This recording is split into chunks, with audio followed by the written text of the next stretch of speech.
James and John, the sons of Zebedee, came forward to Jesus and said to him, "Teacher, we want you to do for us whatever we ask of you."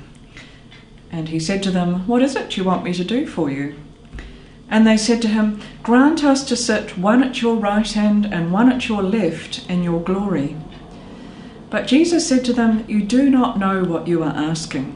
Are you able to drink the cup that I drink, or be baptized with the baptism that I am baptized with?" They replied, "We are able." Then Jesus said to them, "The cup that I drink you will drink, and with the baptism with which I am baptized you will be baptized. But to sit at my right hand or at my left is not mine to grant, but it is for those for whom it has been prepared." When the 10 heard this, they began to be angry with James and John. So Jesus called them and said to them, "You know that among the Gentiles, those whom they recognize as their rulers lord it over them, and their great ones are tyrants over them. But it is not so among you. But whoever wishes to become great among you must be your servant. And whoever wishes to be first among you must be slave of all. For the Son of Man came not to be served, but to serve, and to give his life a ransom for many." What gets me about the story, Jenny, is that in Mark's version we get the unsanitized version. Mm-hmm. Matthew, do you remember, he has James and John's as mother asking the question. And it's very obvious. Jewish mother thing, Jewish mother, blame mother. Yeah. But the whole thing is that this was a shocking story. Yeah. Because it puts James and John in a bad light. Here you've got 2 social climbers, and they ain't got the message. Yes. They haven't a jolly clue. And actually Jesus has just put a little child in front of them and said, "You've got to be like this." Yeah. And yet they haven't got it, which I always actually find immensely encouraging that they haven't got it. Sometimes we can, think we'll never be saints, but we realise Jesus' disciples just often didn't get it. And they're quite blatant. I mean, they're quite out there, aren't they? Well, Mark is always portraying the disciples as being rather thick. Yes. Well, they're slow to learn, yeah. and they're rather thick. But you can also see that they thought they were on a roll with Jesus. I mean, things are going well. Yeah. You can imagine I can imagine they could have got caught up in the excitement. But then Jesus really, we've got this drink, this cup.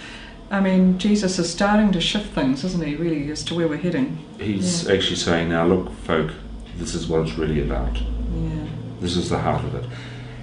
I actually find this, Jenny, an incredibly disconcerting passage. Yeah. It's one of these passages that's easy to read, but not so easy to implement, because I'm being faced with what I would suggest to you is the core of Christian life, servanthood. Nice word to rattle off my lips, but what, Jenny, does it mean for our lives? Yeah, because we don't live in a world, I mean, we're in a very me-focused culture, and you're very quickly accused of just making yourself into a doormat. I mean, we're very much into our rights, our entitlement. I mean, we're not into serfs and slaves and things. In fact, anti-slavery, of course. But so what is Jesus getting at? Because they still don't get it. They say, "Oh yeah, we're able. We can do this stuff." So, I think I've got to look at this passage and say, what does it mean for me when I leave this session here? Yeah. And it says to me, I look at you as my sister in Christ, and the question I have to constantly ask is, actually, what is in Jenny's best interest? Not what's in my best interest. Yeah, and that really goes against the grain, doesn't it? Yeah. Actually, I mean, we really have to think about that, because I suppose our default position is to we think about ourselves. It's just the reality of, perhaps that's why we're often so self-conscious, because we're more thinking about ourselves Number than the one other matters. person. Yeah. But what about this cup stuff? Yeah. Yes. Now that's making it even more uncomfortable for us, because what's the cup? Well, the cross. Yes, it'll be suffering later on. So it's not all sort of wine and roses.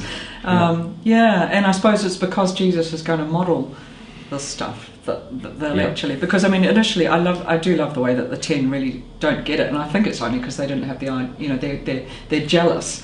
That they didn't have the idea of putting themselves up for the 2 top dog places, and now James and John have nicked in and got them. But he's also reversing the whole concept of messiahhood. Yeah. The Messiah who is the servant king. Yeah. Yeah. But the question I've got to ask, and anyone looking at this passage, Jenny, is to say, actually, what does it mean for me? Yeah, and actually, what does it mean this week? Yeah. And it is actually that concrete. Okay, how's this going to make a difference? As you say, they can be quite glib words. And even in the church, we talk about servanthood and deacons, diaconia, all that. And let's not institutionalise it. I somehow got to live it out. What does it mean for you, for me, to wait on table? Yeah. Whether literally or just to put someone else's needs first. Yeah. Walk the talk, isn't it? It's a pretty uncomfortable passage. It's like the one we looked at for last week. Yep. I don't want to read these passages too often. But they're there for us, and they put it out there, and it's for us to chew on and take away. Not a bad thing. Yeah.